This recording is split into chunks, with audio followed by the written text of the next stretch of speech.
Thank you, everybody, for coming to the Aaron Torres Podcast YouTube page. If you could do me a quick favor, see that little subscribe button at the bottom of your screen? Go ahead, click that subscribe button. Really does help our channel grow, our audience grow, and I really do appreciate it more than you know. So click that subscribe button. Appreciate your support. Now, here's the video that you came here for. Something very interesting that I saw come across my feed over the last day or so, and it was a quote from Dabo Swinney.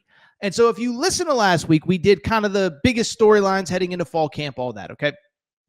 And as part of that, we discussed the fact that, I think Clemson is one of the more fascinating teams in all of college football.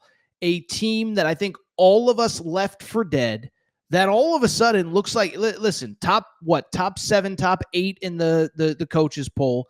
I think a team that is the overwhelming favorite to win the ACC and potentially compete for a college football playoff berth, okay?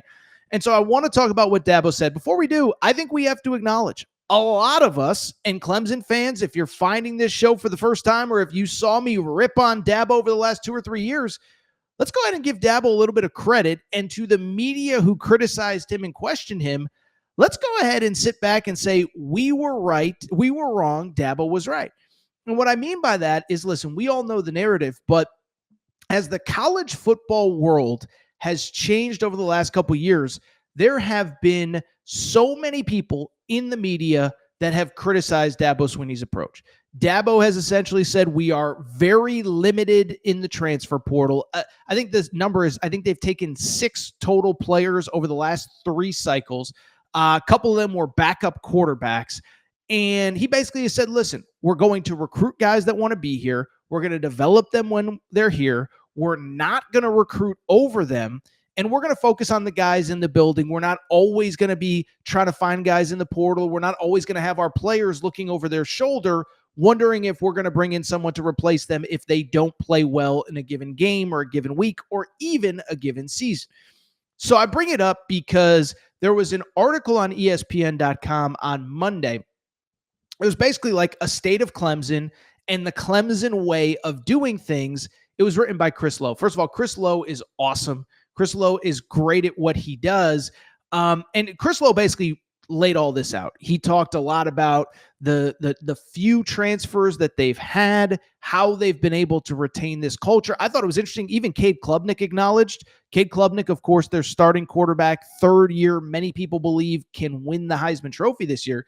Cade Klubnik acknowledged, yeah, there were fans that wanted me out and wanted Clemson to go into the portal, and Coach Swinney stuck by me, and now I feel like I'm about to play the best football that I can. So this article was really good. But what I did find interesting was a quote at the bottom from Dabo Swinney himself as the article's wrapping up. He said something very interesting that to me speaks to how he feels about this team coming into the 2024-2025 season. He said, quote, I've had one undefeated team. In 2018, we were the first 15-0 team in the history of college football ever. And I think we're going to be the first 16-0 team. It's a race to do that. So in other words, Dabo Swinney thinks that his team is about to be the first. They were the first team that went undefeated in the 4-team playoff era that included a college, not a conference championship game. First team to go 15-0. And he believes this year Clemson is going undefeated in the regular season, winning the ACC championship and winning the national championship. They are going to be the first team to go undefeated in the 16 game, 12-team college football playoff era. Let me just say, I absolutely love this. I absolutely love the confidence from Dabo. And I love that he is unafraid to put expectations on the table. First of all, let me say this. I know what a lot of people are going to say. It feels like Dabo, for some reason, has kind of become a lightning rod in college football. I don't know if it's just because, Nick Saban's retired and Jimbo Fisher got fired and a lot of big names have left the sport over the last couple of years. I've always found him refreshing. I've always found his honesty refreshing. And the one thing I'm never going to do, when a coach or a person in sports says something that is intended to incite conversation, I'm never going to criticize him, right? Because there are way too many coaches that this time of year just want to give coach speak. We're trying to get better every day. We're trying to one foot in front of the other. We're only focused on week one. And Dabo just kind of laid the cards on the table. He's like, no. We think we can win a championship. We think we can go undefeated. That is the goal. That is the expectation. And we are fired up to do it. The other thing I'll say is this. I think it can absolutely happen. Now, we talked about it on last Friday's show. And I'll be transparent. I think, in my opinion, Clemson is still, even as a top 10 team, being overlooked heading into the season. They return a ton off of last year's team. They return a third-year starter in Cade Klubnik. They return 3 elite wide receivers, Bryant Wesco, Antonio Williams, and TJ Moore, all coming back from a season ago. The run game, a little bit of work to do there. Phil Maffa's gone to the pros. O-line returns pieces. The defense did lose some.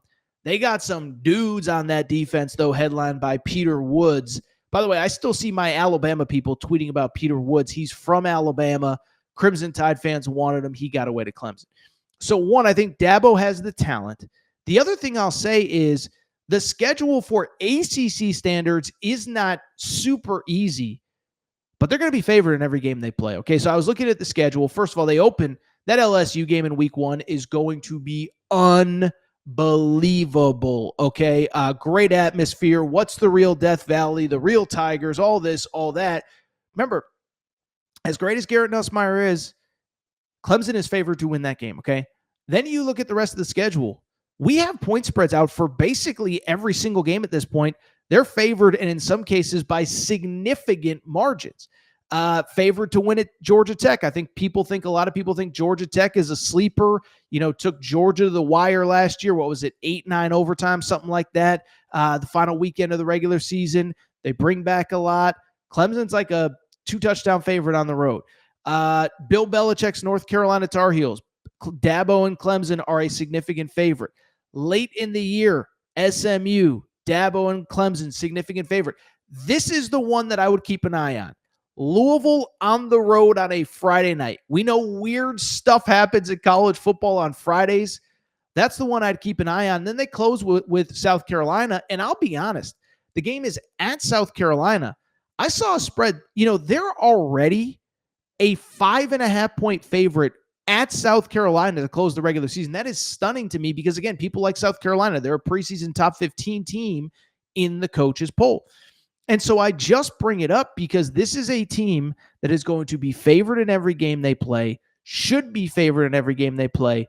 And I just feel like, man, oh man, like this thing is in play, and I love Dabo for putting it out there. Now, to be clear, I'm not saying it will happen. Again, schedule by ACC standards is not easy. That game at Louisville, it just feels really weird to me. But it is in play. It is possible. It's obviously all pending injuries. We don't wish injuries upon anybody. And lastly, let me say this.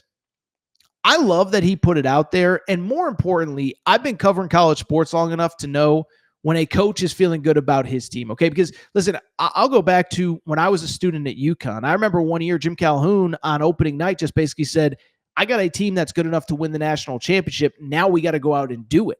And it was like eye-opening to me of like, oh, he just really laid the gauntlet down to his team in front of everybody. I think we're good enough to do this. Let's go out and do it. And so the fact that Dabo is openly saying it, what that means to me is that Dabo absolutely, positively believes that he has a team that is good enough to win the national championship. So I don't know if it's going to happen, but can it happen? Might it happen? Will it happen? It feels like it's absolutely in play. And I think that if Dabo Swinney didn't believe that he had a team that was good enough to do it, he would not have said it. So very cool quote from Dabo Swinney. The quote again, we've had one undefeated team, 2018, Trevor Lawrence, Christian Wilkins, who's certainly in the news. We were the first 15-0 team in college football history ever. And I think we're going to be the first 16-0 team. It's a race to do that. Dabo Swinney laying down the gauntlet. And I think, frankly, he's got a Clemson team that is capable of meeting those expectations.